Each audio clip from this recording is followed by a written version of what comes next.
unlucky not to win. Yep. Do you think there's a world where he could have won? Potentially so. I suppose I got it right, but got some of the placed horses wrong. In terms of, I was quite keen on Old Park Star. I wasn't keen at all on Sober Glory. I wouldn't have been keen at all on My Daddy Paddy either. And yet they've both ran super races. The Irish horses didn't stand up. What was a real shame was I got the impression, and considering I backed him as well, on the morning, that there was this real confidence beginning to swell about Leader Dallier, who then came out of the race. I suspect he would have been the best Irish horse home, but what would that have been? He might have finished fourth, he might have been right in the mix. It was interesting. Mighty Park was up there and faded. Forgive that after what he'd done in his career. Talk the talk El Kairos. I felt there were a few horses. I almost feel, and this is going to be a controversial thing to say, but watching that Supreme Novices Hurdle back, other than Mark Walsh, I think it was a real wake-up call for some of the Irish jockeys. The fact that they went so quickly throughout, and coming down the hill, none of them got into it. No, and El Kairos was too far off. Talk the talk too far off. They never ever got into that race. No, and I think it probably set a precedent for the week, which was, in the main, you wanted to be on the pace. I think you would have looked at it going down to the second hurdle. I think Sober Glory was going 34, 35 miles an hour. I think it would be fair enough to have assumed, as you would have thought with other horses throughout the week, that they would come back. They never really did. And that was a case in that situation. Sober Glory and Old Park Star, they were 1 and 2 all the way. My Daddy Paddy, Dan Skelton undecided whether they're going to go chasing or champion hurdle route. Sober Glory, I think they want to go champion hurdle. Old Park Star, I think, is going to go chasing. Yes. Do we have an Arkle or a champion hurdle horse in that field? I think Old Park Star will obviously come forward and probably be a decent enough chance for the Arkle next year. I thought he won without necessarily being at his best. I think his jumping left a little bit to be desired, actually, in the Supreme, as his jumping has been very good. As I say, very hard to get a handle on Sober Glory. I'd have given him no chance. But there was a heap of money for him on the day. I think he went off 9-2. Unbelievable, wasn't it? And turning in, I was like, oh dear. Cargeese won the Arkle. Yeah. This was a tough. tough watch, yeah. If Cup at the Board jumps the last, he wins? Yes. Completely. I've seen a few people make the case that he wouldn't have. No, I understand the mare was rallying, probably would have given him a race, but like you look at only have to look at that inside tracker cam. Like he's gone swinging by. Momentum stopper, wasn't it? Exactly. And there wasn't enough time between the last and what happened to build it back up. No, exactly. And once he pecked and had lost that ground, he probably did then blow up. But I think he was the best horse in the race. I was really impressed how well he went throughout the race, considering the first two fences he jumped awkward, and I was thinking, oh dear, we're rightly in it here. So going through them, Cargeese. She's a really tough, honest mare. I suppose the way champion chases have gone in the last few years, you couldn't rule her out being in the mix. Cup at the Board, champion chaser. Yes. Lulamber up in trip. Has to. Yeah, I suspect. Could Lulamber be good enough to win a Ryanair next year? I think so. I think Lulamba's still a perfectly creditable Grade 1 horse. He just ran like a horse that was too slow. No, one horse that certainly wasn't too slow then came in the Fred Winter. Saratoga absolutely gagged up. It was never in doubt. From the first hurdle, you were thinking the only horse I want to be on here is Saratoga. He was so good. He was absolutely brilliant. Great training performance from Porrick Roach. Begged the question, where did he finish in the Triumph? If he actually ran. You know, I know they obviously had a plan and stuff like that, but considering Highland Crystal went all favourite for the Triumph, they clearly thought that form was half decent. It was Mark Walsh at his best. It was Mark Walsh at his best at Naas, and it was Mark Walsh at his best at Cheltenham. He was so good. The Ultima, it could have been a very different day. If Copet de Boer goes and wins, and Jaguar just gets up to beat Johnny Who, it could have been a really, really good day. Quebecois ran massive, blow. Your Wad ran well. Johnny Who strikes the third string JP horse. You can never know exactly which one, can you? No, and me and my dad had this discussion the morning of the race because we were back in Jaguar, and I kind of turned to him and went, are we silly not back in Oroco? Just, you know, is there going to be a JP little switcheroo here? Oroco's the well-backed one. We backed the two in the end, and Johnny Who wins. You couldn't make it up. You couldn't make it up. Jaguar, though, I think is becoming one of these horses, though. I think he's near on becoming very avoidable because not only did he make a litany of mistakes, I thought halfway up the running he was going to win, and then he kind of half then coiled it up again. He did unbelievably well to finish that close. Yeah, with he's the amount of so mistakes much ability he made. I just wouldn't be in a rut because you're never going to get a price on him. No, I agree. The champion hurdle. We're back. We're back. First winner of the week, and it felt good. Lossy-Mouth won so easily. Yeah. She was brilliant. And they finally ran her in the right race. Looking at the two behind, Brighton Days Ahead ran a massive race. Yeah. The New Lion, is he just a stayers hurdle horse? That Turners keeps producing stayers. Yeah, it does. When are people going to realise it's changed? Hopefully soon, Josh. You've been banging that drum for a few years. I'm not sure. I suppose I don't know what the plan is. It would make sense for him to run in the Aintree hurdle, I'd have thought, especially if they're going to wrap up Cabral de Matan for the year. Figure it out from there if he goes and wins that. Exactly. You know, I think he probably just wants 2.5 miles at this moment in time. She was brilliant, Lossy-Mouth. She was absolutely brilliant. She was. It was fantastic. It was good. I was glad Brighter Days Ahead ran as well as she did, just because it slightly puts to bed. Gordon's been so adamant that Cheltenham's not a thing. I do think that run does dispel that slightly. Madara gagged up the first handicap winner of the week for Dan Skelton. Never in doubt. If you were on, and there were a few people on at very fancy prices. Oh, I was standing right next to one in Dan Overall, who I must say near on had a cardiac arrest when coming down to 2 out. Don't know what he was getting. He was worried about. The thing was winning all the way. I was a little bit disappointed in McLaury. I thought he kind of travelled into the race just as well, didn't maybe get up the hill. The feeling that I got from Emmett Mullins in the morning was, and it was obviously too late at the time to change anything with the videos, was just might not be streetwise enough, but might put him in good stead going forward. Could see him. He'll win a big handicap somewhere. And then Holloway Queen was fantastic in the last as well, beat King of Answers. Let's move on to the Wednesday day 2. King Rasco Gray got my day off to an absolute flyer. Ended up coming down on him. He was absolutely brilliant as well. Again, instantly afterwards, Willie Mullins said champion hurdle. I'm telling you, this is a Gold Cup horse if they want it to be. Yeah, interesting. I was listening to Paul Town and he sat down with Fran and Ruby yesterday at Wexford, and he said that immediately got off the horse, he was like, I want to see this horse over a fence. Yeah. So I think they're going to have probably a slight kind of coming together there in the conflab about where he goes next year. I thought he was really good.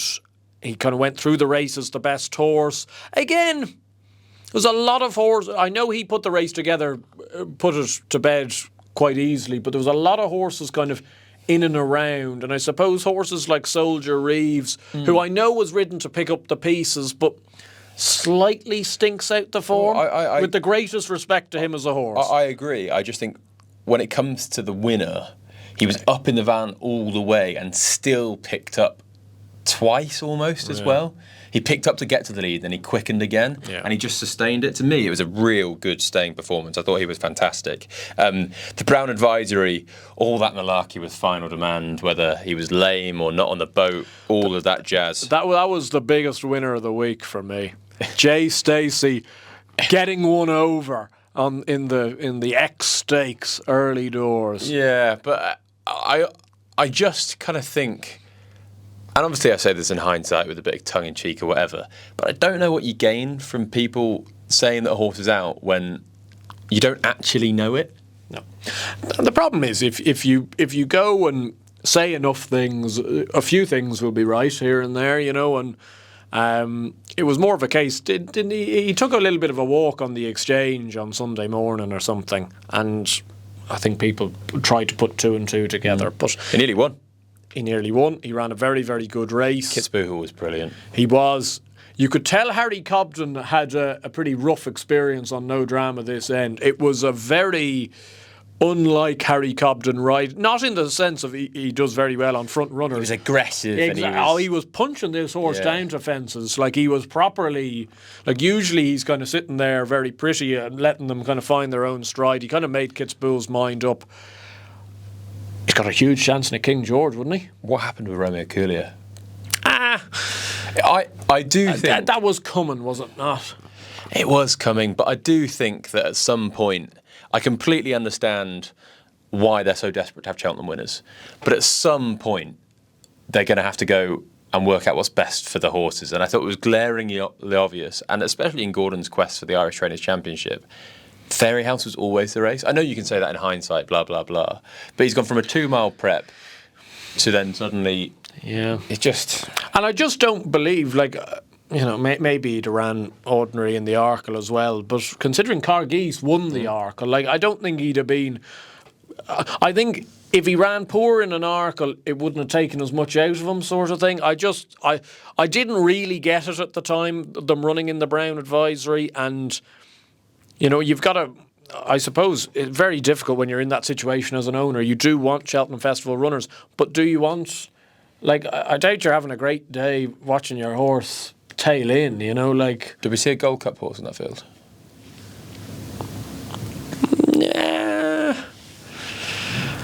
Hard to know. I wouldn't be in a rush to back either the front two against this year's Gold Cup winner. I don't know what they're going to do with the horses that they're going to get onto later. Maybe Magsborough or something like that. You'd have thought Lambert, but I feel like Final Demand could be a Ryanair horse. I see Final Demand running in the Leopardstown races next year, and I see Kit's Bull running in the King George. Jinko Blue, from the first hurdle to the last, was never getting beat. No, he wasn't. Of all the races of the week, unfortunately, that was the biggest farce. 5 or 6 of them got kind of left behind in the chute, and they were never in it. And Jinko Blue got a flyer on the outside and then was dictating steady fractions. Won very impressively. Sad postscript to that race for myself personally and for all of the team at Paul Nolan's with HMSC horse, who was actually running a great race, came down at the last, unfortunately no longer with us. But unfortunately that's what happens. And Jinko Blue was very, very impressive and was backed as if he was an absolute cert. And he was. The Glenfarclas cross country was next for Roy Deschamps, who got beat by final orders.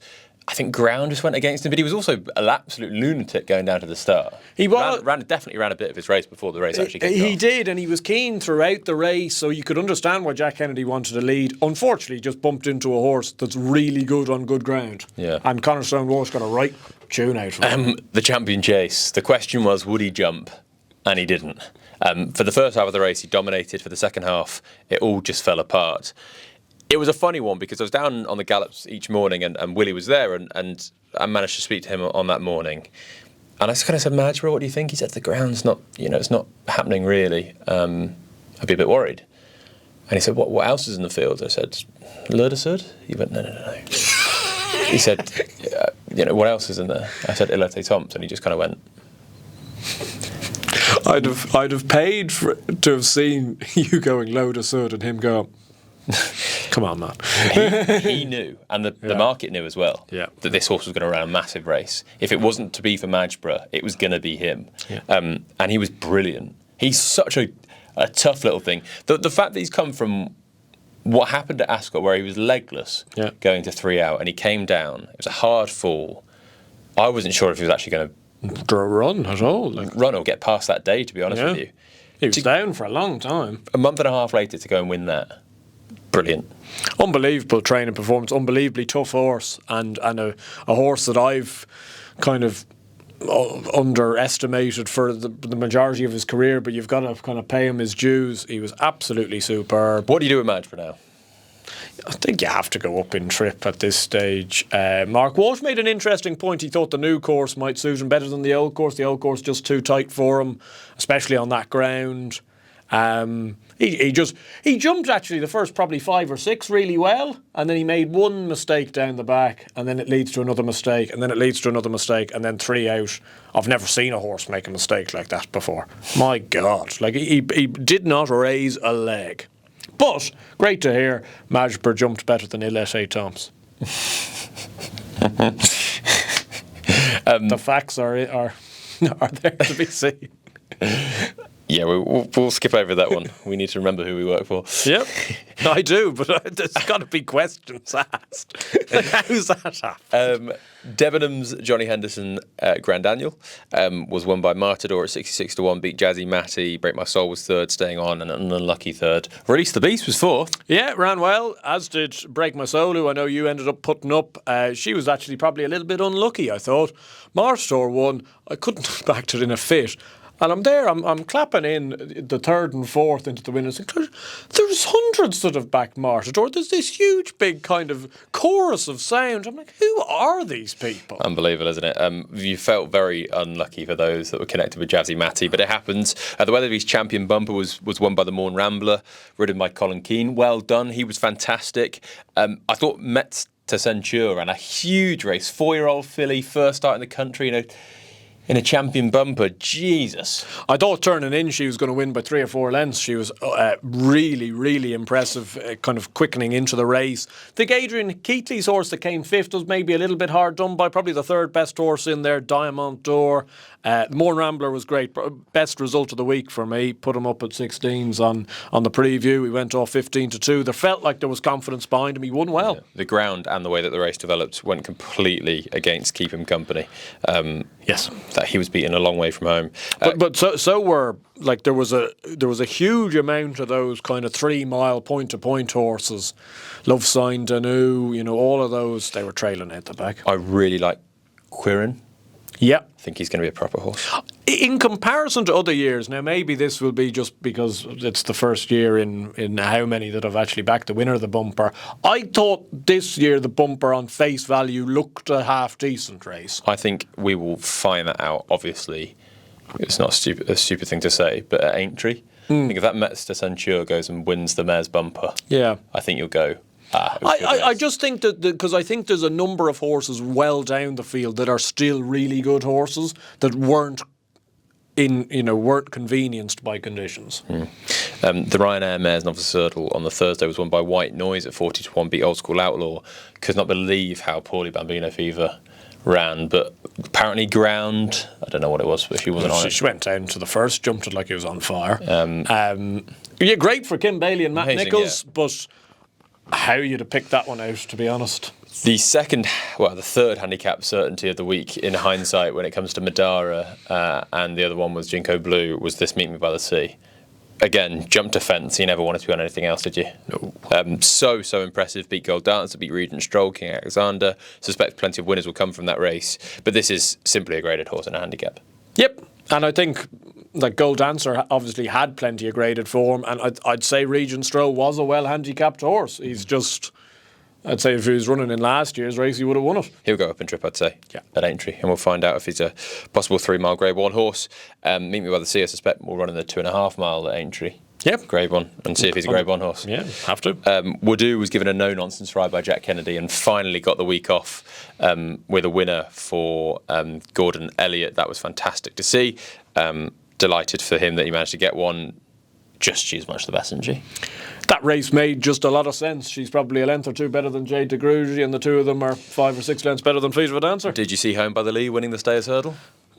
I'd had a right few goes at the race before I'd landed on him, and I'd had a right few goes before I'd landed on Ballyburn either. That being said, at the top of the hill, if you could have paused it and you'd have seen Home by the Lee travelling that well, you'd have gone, oh my God, what's going on here? Who's that? Literally, the most behind the bridle horse in the field. Suddenly travelling. Swinging at the top of the hill. Yeah. Good on him. A win for persistence. I think it was his 5th time running in the race. I could have never picked it out. Ground went against Tiupu, didn't it? Yeah, ground was against Tiupu, and kind of he was off the bridle a long way from home. Kept at it. I think the story of the race obviously was Cabral de Matan. I think it's easy to say he didn't stay. He clearly didn't stay. He tied up. I've no idea. I don't know horses. I don't know the inner workings of horses in that respect. I thought the last 100 yards something happened. Yeah, and they're not going to run him again, are they? So I thought it wasn't just he didn't stay. Like, he was legless. Absolutely legless. Hartwood won the Ryanair, which we didn't have Factor File in. You think when Factor File comes out and it's John Bond the 2-1 favourite, he's finally going to get his day. Nope. Hartwood was fantastic, put it all together, but this is a weak Ryanair. Yeah, especially considering Impere Pass didn't raise a gallop. He was great, Hartwood, but it was a bit of a... You just came away from the race going... Yeah, I mean, some way to win £210,000 worth of prize money. Yeah, go on. But no, good on them, but not a race I'll be reliving in my head. My highlight of the week, the Potemps at Supremely West. You, again, never wanted to be on anything else, did you? Halfway around, we watched it together, and halfway around you were going, is he actually going too well here? Yeah. Because we'd had it in the past. I really fancied Third Time Lucky in the county hurdle, and he pulled his way to the front at the top of the hill, and you're thinking, this is this is not where we want to be. As well. Yeah. And he only got beat by a short distance. Yeah. Where the Supremely West, this is just a 145, a high 140s horse running off 135, and I think he got £9. Yeah. I'd say if Dan can get him down £3, he'd go very close in the race next year. Yeah, no, I'd say that would be plan A. It was a lot of emotions watching it with you, Josh, to be honest. We went from kind of head in hands to go on, Harry, and then halfway up the run in, slapped the leg, walked out the door. Don't know who you were walking out to. There's nobody out there. Walking. It was very, very satisfying. It was a very, very good win and a very good bet. The Kim Muir was won by Ask Brewster. Just Pete Road to home. Monbeg Genius was third. Kim Rock was fourth. Thought he could have been given a bit more of an advantageous ride, but that was just me. Probably being disappointed and talking out of my pocket. Bit of a nothing race. A little bit. I think probably in hindsight, so much of these things are great in hindsight. In hindsight, he's a good ground front runner. Yeah. On a week which suited good ground front runners. Did he win a Galway plate or something like that? Kim Rock. Yeah. Or is he a thorough stayer? He just worries me that he runs a very similar race all the time. I know you. I can understand from your perspective. There's definitely one in him. There is. I just don't know where. Might back him in a Paddy Power or something. Maybe, yeah. The Friday, the Triumph Hurdle was won by Apollon de Charny at 50-1, who had proactive form. But how does that happen, though? How has he been absolutely slapped around by Proactif in France, and then he wins? When I'm sitting with my 14-1 Pierre Boulards, Maestro Conti second, nice horse for the future. Manila Study, massive race. Ran a huge race. Thought he was the winner turning in. He ran a great race, and great to see kind of a smaller yard have a proper horse. Yeah, Selma de Very's smart as well, isn't she? She is. She's fast as well. I think she'd have some time on the summer if they want to. Yeah, potentially. I think the old course would actually play to her strengths more as well. More speed. I'm not saying she's up to champion hurdle class, but I think those types of races would actually suit her next year. The county hurdle went the way of Willful. Yeah, great ride, great week for John Joe and AJ O'Neill. Kind of coming back out from the pits of the last few years. Yeah, it was good to see. Yeah, two nice winners. Obviously, watching the race as a Carbo backer, it wasn't particularly pleasant. Just had quite a lot to do. Stick to the plan, second for Murph. Oh dear. It was another week of near misses for Murph, unfortunately. How do you assess the Paddy Power mares, Chase?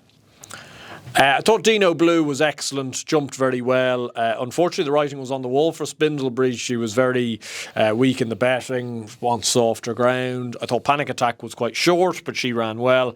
And then Your Mare Only by Night. I can understand they had to ride her that way because you wouldn't have known whether she was quite going to get home. That was my main worry. I think if you would have told Keith Donoghue and Gavin Cromwell before the race that's how she would finish the race, you'd have maybe ridden her a little bit closer. Yeah. Perhaps she wouldn't have won anyway. Dino Blue's a very, very good mare, especially on that ground. But it does open up, especially on quick ground, 2.5 miles for Only by Night now. Definitely. The Albert Bartlett went away, Johnny's Jury. How are you feeling during this? Because the devil you know beaten up is what I was feeling. Dr. Steinberg. Absolutely beaten up.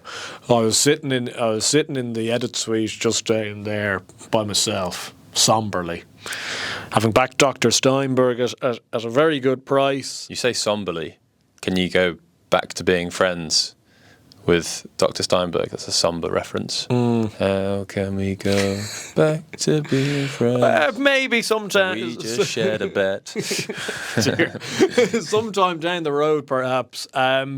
His race was run, I think, before the start, / the first hurdle. Once there was no cover, it was curtains. The Devil You Know was more disappointing, I suppose. Just never really got into it, to be honest. Now he probably wants a little bit of softer ground. That Doncaster run might have taken a bit more out from than they thought, but it was just a mess. What I love about you is how loyal you are as a person, and your midnight tipper each night of the week ended up being a Paul Nolan horse. Yeah, but there was 4 on the final day. I was spreading the love by then. Yeah, but the last one that you finished on was still, there's something that the devil wants you to know. It's amazing. I thought it was one of my better songs. We'll get down to it. The best song I think I've ever come up with was the most unlucky horse of the entire week in the last race. We'll get to it. But how I've managed to cajole a Girls Aloud song into a Midnight Tipper song is some of my best work. We have both been saying consistently if you had Paul Townend on Gaelic Warrior, he would be the bet. Yep. And he ended up being on him after Galopin de Champs came out. And my good God. As far as Gold Cup winners go, that was as easy as I've ever seen one. I don't think I've ever seen a horse go down to the last on the bridle. Yeah, unbelievable. I don't know. I don't know what he's beaten. No, at the trip, on the ground, at the distance. You've never seen a Gold Cup winner win like that. No, not at all. I do agree with you in terms. I think if you break it down, there was clearly some unrest about the jukebox man in the preparation. H. Callur never picked up the bridle. Maybe just isn't good enough at Grade 1 level. Django Bay ran a good race. I don't think he really stays. I don't think he'll ever win a Gold Cup either. He might go to the Ryanair next year. Maybe. Nico did say they'd give it another crack. Yeah, and I know the way you're thinking, how he finished third. Like, he jumped like an absolute dog. Like, and obviously there'll be people watching this that are a good bit older than us that are going, come on, lads, do you not remember this one in 1982? No. No. But the ones I remember Gold Cups, as in, like, I've gone back and watched them properly from about 2008, 2009. Yeah. Have you seen an easier one than that? No, I suppose A Plus Tard won probably by a bigger winning distance, but like he came off the bridle turning in and then kind of Manella Indo slightly stopped in front of him. That was the only one I can remember that won it as... Like Galopin de Champs was brilliant in both of his Gold Cups, but he was right upsides Brave Man's Game one year and kind of had to work really hard to beat Jerry Colombo. Whether like going to 2 out, it was as if it was a 0 to 130 handicap and you'd got won £20 well in. Yeah. Well, like just never getting beat. Well, it was just the fact that Paul Townend said after the race to Lydia, he was like, from going down to 3 out, I just knew, just don't fall off. I'm like, how many times will a jockey be thinking that in a Gold Cup? Unbelievable. Like where you're there going, like you're still 4.5 furlongs out being like, if I don't end up on the deck here, I am winning. He was unbelievable. He was. And it was amazing, actually. I spoke to Pierre Billard afterwards, and I suspect this season has been kind of a bit of a Pierre Billard season for us, because we managed to speak to him at the start. And I do hope that you're looking forward to plenty of good content over the summer, as well as building up to next year, because hopefully we're going to speak to a few more people in a very similar vein as we did Pierre Billard with the help of Ladbrokes. But he came up to me afterwards, and he remembered obviously meeting us and stuff like that. And he told me the story of how he bought the horse. And like, he bought this thing for €9,000 as a yearling. Mm. And he's, even after 3 runs where he placed in Auteuil, went to Willys, he didn't see this happening. But this is this is unbelievable how easy he won that Gold Cup. Yeah. And even he was blown away. Yeah. And he's bought 4 in the past. Yeah. I'd say this one was the easiest he had to watch. It was. Bartison Snow won the Hunter's Chase, won it very easily as well. The Martin Pipe, Air of Enticement, won the race. Can we just go through the song first? Well, it was just jump for the pipe, jump Alan. Like, dude, absolutely superb lyric making here. So good. Like it was making itself out, and unfortunately, she was inconvenienced at the start, Anna McGuinness, and she was a little bit further back than she would have wanted to have been, and then it just didn't happen turning in. Everywhere the horse went, there was a gap. There wasn't a gap. Gaps closed. Ends up finishing with a wet sail. I'm not saying he'd have definitely beaten Air of Entitlement. Air of Entitlement won very easily, and was clearly she's a mare that just comes to Cheltenham and comes alive. But it was a hard beat. It was a hard beat. It wasn't what I need. You know, having started the week off with Munsif's news, kicking me in the nads. It was just a swift one just to finish out. It was difficult. We do hope you enjoyed this festival, and we do hope that it was a profitable one. If you backed Premier West, well done. And if you backed the likes of Lossiemouth as well, Gaelic Warrior, and we were pretty warm on quite a few others, Old Park Star as well. King Rasco Grey. Morn Rambler. We actually did quite well this year. We did all for right. our standards. All right, yeah. We do hope you enjoyed all of the build-up. We're going to be back, not next week, but the week after with SPW, which will be fantastic. Looking forward to it. And we're going to be building up to Aintree and Punchestown as well. Do let us know the horses that you thought were unlucky or horses that you were particularly keen on next season after the Cheltenham Festival, and what races that you think that they might be competitive in. Until then, we will see you soon. Please like this video, subscribe to the channel if you haven't already, and we'll see you then.